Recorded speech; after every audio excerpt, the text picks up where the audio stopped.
Bienvenue dans Complorama, un podcast France Info avec Rudy Rechta, directeur du site Conspiracy Watch. Et Tristan Mendès France, maître de conférences associé à l'Université de Paris, spécialisé dans les cultures numériques. Et pour nous accompagner, Noé Da Silva de France Info.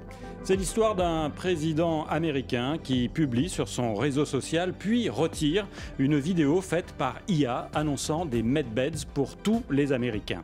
Des medbeds, ce sont des lits médicalisés futuristes qui vous guérissent d'à peu près tout.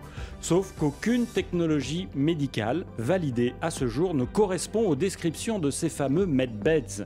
Évidemment, si nous en parlons aujourd'hui, c'est parce que les medbeds font le lit de la complosphère. Bienvenue dans le 95e numéro de Complorama. Dernière nouvelle, le président Donald Trump a annoncé un nouveau système de santé historique. Lancement des premiers hôpitaux américains équipés de medbeds et d'une carte nationale medbed pour chaque citoyen. Chaque Américain recevra bientôt sa propre carte medbed. Avec celle-ci, vous aurez un accès garanti à nos nouveaux hôpitaux, dirigés par les meilleurs médecins du pays, équipés de la technologie la plus avancée au monde. Que peut-on dire de cette séquence, Rudy ? D'abord, c'est une vidéo partagée par Trump puis effacée sans autre commentaire, alors même que c'est une fausse vidéo. La porte-parole de la Maison-Blanche, Caroline Leavitt, a été interpellée mercredi 1er octobre. Elle a répondu, je cite, « Je pense que le président a vu la vidéo, l'a publiée puis l'a supprimée et il a le droit de le faire. » Point. Ça dit tout, je crois, du chaos informationnel dans lequel on est plongé. Alors maintenant, les medbeds, c'est quoi ? Medbed, c'est medical beds, c'est-à-dire des lits médicaux ou médicalisés. Ce qu'il faut dire d'abord, mais tu l'as dit en introduction, c'est que c'est une fiction. Ces lits, ils seraient capables de guérir par magie à peu près n'importe quelle affection, maladie, problème de santé, de faire repousser un membre, voire de nous faire rajeunir. Et ils seraient issus d'une technologie de pointe, mais dont l'existence serait cachée au monde. C'est là qu'on bascule dans la théorie du complot. Et cette technologie de pointe, on la qualifie parfois de quantique. Certains expliquent même que c'est la technologie extraterrestre récupérée par les humains. Et bien sûr, tous les discours complotistes autour des medbeds s'inscrivent dans une perspective anti-élitiste et dans un imaginaire anti-big pharma. Car évidemment, les grands laboratoires pharmaceutiques comploteraient pour empêcher que l'existence de ces lits soit connue du public, parce que alors ils cesseraient de faire des profits, tout simplement, en nous vendant des médicaments. C'est pour ça que cette séquence, elle est moins anodine qu'il n'y paraît. Elle intervient en plus d'un contexte qui est celui d'une attaque générale de l'administration Trump contre la science, avec la croisade anti-vax de RFK Jr., on a déjà eu l'occasion d'en parler dans Complorama, et les intox de Donald Trump, récemment encore, sur un lien entre le paracétamol et l'autisme. Tristan ? Ouais, ce qu'il faut voir évidemment, c'est l'ébullition en ligne qu'a généré la publication de cette fausse vidéo générée par IA sur le compte de Trump. Ça a évidemment excité toute la complosphère internationale et notamment française. On a de nombreux comptes français qui ont évidemment relayé cette vidéo selon accaparé, lui ont donné une nouvelle viralité. Et c'est une thématique d'ailleurs qui est assez constante. On la retrouve depuis pas mal de temps dans la complosphère, ne serait-ce que la complosphère française. On a deux exemples que je trouve assez intéressants, assez amusants. On a par exemple l'ancien sénateur Pozzo Di Borgo qui a relayé cet été, donc avant l'épisode qui nous concerne, déjà une vidéo IA, générée par IA, avec Trump qui annonce en grande pompe l'arrivée des medbeds. Donc c'est quelque chose qui est assez prégnant déjà dans l'imaginaire complotiste. Et puis on a aussi cet autre exemple qui date aussi encore de cet été, donc encore avant l'épisode qui nous intéresse, d'une autre figure de la complosphère plutôt radicale qui s'appelle Astrid Stuckelberger, qui elle a relayé un document top secret qui explique qu'en fait, ça fait plus de 50 ans que ces medbeds existent. Le seul problème, c'est que ce document ultra secret, ultra confidentiel est visiblement généré par IA. Décidément, l'intelligence artificielle est la meilleure alliée de la complosphère. Oui, c'est vraiment le moment dans lequel on est. Ça fait partie de notre écosystème informationnel et particulièrement celui de la complosphère internationale. Et pour ce qui est de cette vidéo donc des medbeds, il y a effectivement de nombreuses occurrences qui associent toujours dans des vidéos générées par IA, Trump et les medbeds, et j'en ai trouvé certaines qui dataient de 2023. C'est-à-dire que ça fait plusieurs années maintenant qu'il y a plusieurs types de vidéos qui vont associer toujours la figure de Trump et ces fameux medbeds pour en faire la promo. Et puis on a aussi d'autres déclinaisons où on a des vidéos qui vont faire la promotion de ces mystérieux lits médicalisés, cette fois-ci en associant une autre figure, celle d'Elon Musk. Là, ça fait plutôt écho un peu à sa philosophie transhumaniste. Lui, il est très dans la technologie du futur, il est très sur les IA et tout ça. Donc bref, on associe les medbeds à la figure de Elon Musk. Alors, ce qu'il y a avec ces IA, c'est qu'elles permettent évidemment d'incarner visuellement une croyance et un fantasme. Ce qui n'était pas réel, quoi. Ben oui, ce qui n'était pas le cas, disons, il y a 5 ans, avant les IA. Aujourd'hui, on peut générer des vidéos où on voit effectivement des medbeds un peu technologiques, avec des gens dedans, etc. Et donc, les IA, en fait, permettent de donner corps à ces fantasmes. Et vous n'imaginez pas le nombre de vidéos générées par IA qui représentent des medbeds. Il suffit d'aller sur TikTok aujourd'hui, vous tapez medbeds, vous avez un mur de vidéos essentiellement générées par IA. Cette fascination pour les medbeds, ça remonte à quand? C'est très lointain? Alors, pour les origines lointaines, et je laisserai Tristan développer sur la séquence plus récente, il faut remonter en fait à l'après-guerre et au fameux crash de Roswell. Dans les années qui suivent, on va voir se développer toute une mythologie autour d'une soi-disant technologie extraterrestre que le Pentagone aurait copiée au moyen de ce qu'on appelle le reverse engineering, c'est-à-dire la rétro-ingénierie. Tout ça serait évidemment tenu secret par le gouvernement américain.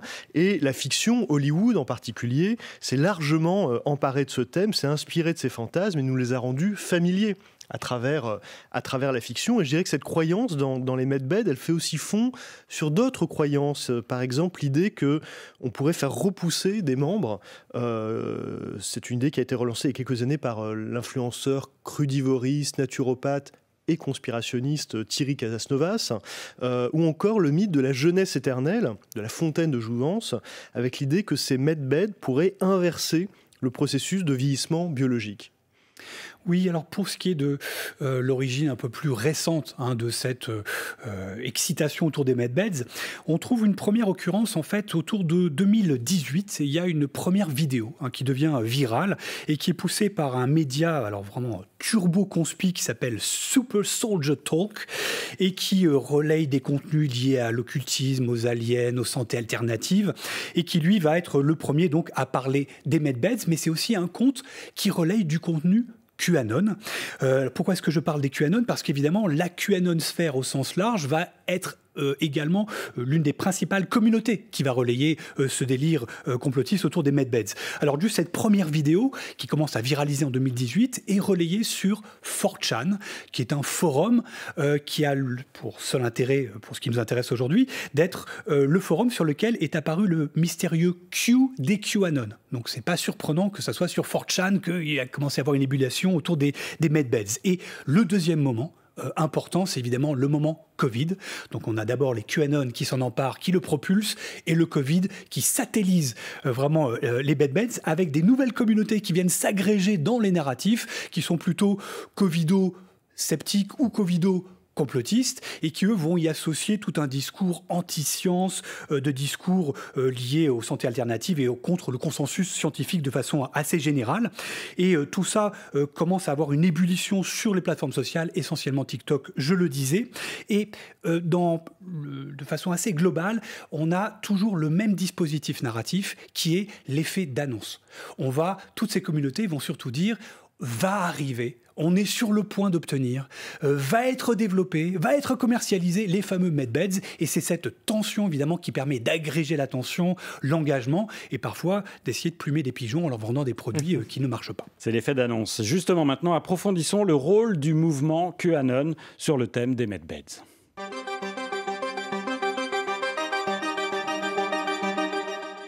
Articles of the Royal Decree. Article 1, Liberation of Medbeds. Toutes les technologies medbed, longtemps supprimées par les compagnies d'assurance, les cartels pharmaceutiques et le complexe médico-industriel, sont par la présente libérées, déclassifiées et rendues disponibles pour un déploiement immédiat et l'usage par les êtres humains souverains et libres du Royaume du Canada et du monde. Voilà, ceci était un message royal d'une reine qui s'est auto-proclamée. Il s'agit de Romana Didulo, on en a déjà parlé. Ici, elle annonce donc que la technologie MedBeds est libre et accessible. Mais qui est Romana Didulo, Rudy ? Romana Didulo, c'est une quinquagénaire d'origine philippine, canadienne, et qui est connue pour se prendre depuis des années pour le seul et unique souverain légitime du Canada. Elle a l'intonation d'une reine, quand elle oui, complètement. Mais en vérité, elle a surtout l'intonation d'un gourou, parce qu'elle est à la tête d'un petit mouvement sectaire qui inquiète les autorités au point que son domicile a été perquisitionné il y a quelques semaines. Pour situer un peu la doctrine de Romana Didulo, disons qu'elle emprunte à la fois au mouvement QAnon et au mouvement des citoyens souverains. Mais c'est pas tout. Elle pense aussi que les dirigeants des grandes puissances mondiales ont été remplacés par des clones ou des hologrammes, et elle se présente elle-même non seulement comme la reine du Canada, mais aussi comme une extraterrestre, une maître ascensionnée métamorphe, c'est-à-dire qu'elle peut changer de visage. C'est ce qu'elle dit en tout cas. Et elle est chargée, comme Jésus-Christ, de guider l'humanité. Et c'est elle qui parle de Jésus-Christ en l'occurrence. Elle prétend aussi être en contact avec d'autres civilisations extraterrestres à travers la Fédération Galactique. Donc on voit bien que comme tout bon gourou, elle explique à ses partisans qu'ils sont les élus. Et elle leur promet d'avoir très prochainement un accès gratuit au MedBed. Donc venez dans la secte de Didulo, vous aurez accès à des soins totalement gratuits. Tristan, je te vois fasciné. On a d'autres figures QAnon qui poussent le thème des MedBeds ? Oui, on va rester un peu dans la stratosphère de la complosphère internationale. On a un autre individu qui s'appelle Michael Protzmann et qui, lui, est à la tête d'une autre, qui était à la tête, en tout cas, d'une autre communauté QAnon, d'une autre chapelle. Il y a plusieurs chapelles, QAnon. Et cette chapelle-là a pour particularité, cette fois-ci, de croire que JFK n'est pas mort et qu'il va revenir. Et cette petite communauté a d'ailleurs organisé, à partir de 2021, à Dallas, plusieurs réunions, manifestations où, à date fixe, ils attendaient le retour de JFK, qui devait revenir, qui n'est pas venu. Bon, bref. Et cette mouvance-là est assez intéressante parce qu'évidemment, elle a un lien avec les MedBeds, parce qu'elle considère que JFK n'est pas mort, parce que justement, il a bénéficié, notamment de la technologie des MedBeds. On reste un peu dans notre thématique. C'est cohérent. Alors, c'est une mouvance qui est tout aussi sectaire que celle de Romana Didulo. C'est une mouvance radicale qui, d'ailleurs, a fait que certains de leurs membres ont brisé les liens avec leur famille, ont quitté leur job. Et c'est une mouvance qui a survécu à la mort de Michael Protzmann en 2023, qui est mort d'un accident. Et encore aujourd'hui, cette mouvance continue à se déployer essentiellement sur Telegram. Alors, on parle beaucoup des États-Unis, mais il y a aussi des QAnon au Japon, Rudy. Absolument, notamment un groupe Yamato Q, qui est un groupe complotiste japonais pro-QAnon. On le trouve sur Telegram et sur YouTube. Il est actif surtout pendant le Covid et il se présentait comme la branche japonaise du mouvement QAnon. Des membres de ce groupe ont été arrêtés à Tokyo en 2022 après leur intrusion dans un centre de vaccination, pour voir aussi les liens avec l'extrémisme politique. Yamato Q, donc ce groupe, il a adapté le récit sur les MedBeds à l'imaginaire local, en y ajoutant une coloration millénariste, anti-gouvernementale, mais en tout cas, il a investi ce thème-là lui aussi. Si vous avez l'impression que ce MedBed ressemble à ce qu'on trouve parfois dans les films de science-fiction, je vous rassure, c'est normal. Pour les personnes qui croient à cette théorie, le fait qu'on trouve des trucs similaires dans les films, c'est en fait une preuve de plus que les MedBeds existent vraiment. Depuis fort longtemps, ils vous montrent la technologie au-delà de vos rêves les plus fous dans vos films et séries préférés. Ce n'est pas uniquement de la science-fiction. Leur supériorité, leur perversité et leur ego sont si démesurés qu'ils se sentent obligés de vous montrer la vérité pour se moquer de votre crédulité. C'est un sale tour qu'ils vous ont joué. Voilà, vous l'avez compris, nous sommes dans la partie science-fiction et imaginaire complotiste. Et là, c'était un extrait du compte Milgram sur YouTube. On doit donc comprendre, Rudy, que les élites se servent, j'ai bien compris, de la science-fiction pour nous narguer. Ça veut dire quoi ? Oui, les élites sont malicieuses, elles sont facétieuses. Il y a une croyance très très prégnante dans les franges les plus radicales de la complosphère, selon laquelle les élites laisseraient sur leur passage délibérément des indices, des petits cailloux blancs comme dans Le Petit Poucet, des messages subliminaux comme autant de petites miettes de pain pour signer leur forfait, tout en réalisant une opération de manipulation psychologique à grande échelle. Et parmi ces petits cailloux blancs, donc, eh bien, les medbeds qu'on retrouve effectivement dans plusieurs films de science-fiction. C'est le cas du film Elysium, par exemple, où on a justement ces machines de soins instantanés qui sont réservées à une élite qui vit dans une immense station spatiale en orbite, je crois, et qui laisse l'humanité sur la Terre à ses problèmes. On trouve ça dans le film de Ridley Scott, Prometheus, également, et dans Stargate, un film de 1994, où on a un sarcophage, là aussi extraterrestre, qui fait office de medbed pour à la fois ressusciter et pour se régénérer après une blessure mortelle. On trouve aussi des réminiscences de ce thème-là dans Star Trek. Donc toutes ces références, elles nourrissent le fantasme conspirationniste, comme si la fiction devenait la preuve que la technologie existe déjà. Oui, ce qui est assez fascinant, c'est de voir, par exemple pour le film Elysium, le nombre de clips qui sont produits avec les images du film. Ouais. Donc ils vont utiliser des fois des séquences de ce film-là pour les présenter comme effectivement des produits réels et existants, et ils en font la promotion.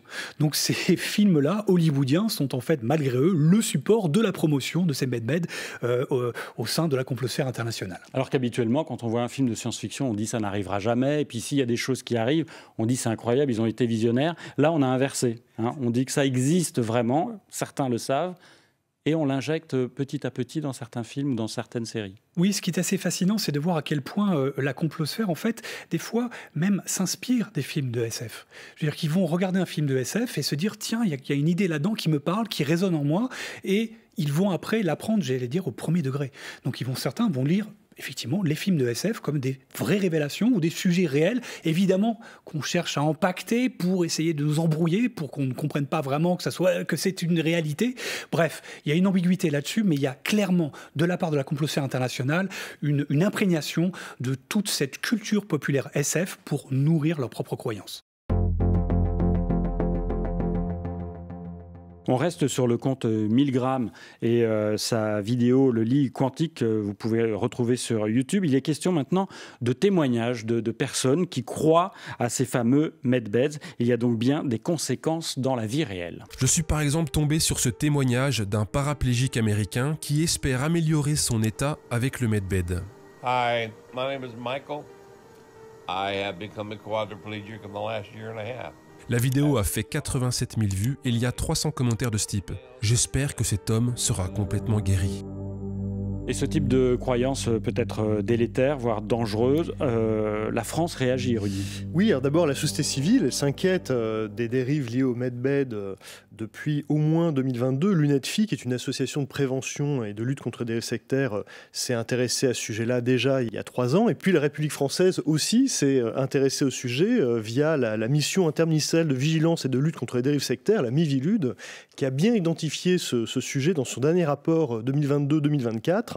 signalant des groupes ou individus promettant des soins de santé gratuits au moyen de lits médicaux révolutionnaires qui seraient le fruit d'une technologie étrangère. Les promesses ne s'arrêtent pas là, la vie éternelle, mais aussi des sollicitations financières exorbitantes et puis, comme conséquence, des ruptures sociales et familiales, un enfermement psychologique. Donc on est là dans quelque chose qui est un problème de santé publique. Et Tristan, tu voulais nous parler de ce cas rapporté par le New York Times, c'était en 2024. Oui, il y a un article que j'ai trouvé absolument saisissant, effectivement, de 2024, qui est une enquête assez terrible sur le cas d'un individu qui s'appelle Michael Chesebro, qui est un ancien parachutiste américain de 63 ans qui souffrait depuis des années de nombreuses douleurs chroniques et qui a dû subir plus de 40 opérations à l'hôpital et qui, dans cette détresse et dans cette situation terrible dans laquelle il était, a commencé à chercher d'autres solutions. Et il est allé effectivement en ligne chercher des réponses ou des traitements alternatifs à ce qu'il pouvait subir pour la situation dans laquelle il était. Et très vite, il est tombé sur un site complotiste qui n'est pas un site médical, mais qui est un site qui s'appelle le Patriot Party News et qui est un site complotiste d'extrême droite américain qui relaye toutes les théories complotistes liées au deep state, au vaccin, au complot anti-Trump, la fraude électorale de 2020, bref, qui est un site généraliste, j'allais dire, de désinformation américain, mais à l'intérieur duquel il y avait aussi des articles et de la promotion des fameux medbeds. J'insiste sur ce point-là parce qu'en fait, on voit bien que la complosphère généraliste, entre guillemets, est une porte d'entrée vers des cas assez délétères et pourquoi pas des traitements qui peuvent être dangereux si ils nous éloignent des traitements médicaux modernes et sérieux. Et ce qui est terrible avec cet individu, c'est qu'il a emmené toute sa famille voir une entreprise qui vendait des services medbeds et qu'il a endetté toute sa famille à la hauteur de $140 000. Donc tout l'argent de la famille est passé dans ces traitements alternatifs, des nombreuses séances autour de ces fameux medbeds. Et on a vraiment là le cas assez symptomatique d'une personne qui est, et c'est toujours le même profil, en grande fragilité, qui se détourne de la médecine moderne pour devenir en fait victime de ce genre de narratif complotiste en ligne. Tristan l'a dit, il a évoqué, les medbeds, ça coûte cher. Oui, et puis c'est aussi une arnaque, c'est-à-dire que certains sites se servent de ce terme-là pour faire tout simplement de la captation de données personnelles, et d'autres proposent de louer pour quelques centaines d'euros certains modèles de soi-disant medbeds, voire de les vendre, alors entre 9 000 et 12 000 euros. Il y a même des motels qui sont convertis en medbed center, mais voilà, jusqu'à preuve du contraire, ça ne fait pas ses preuves.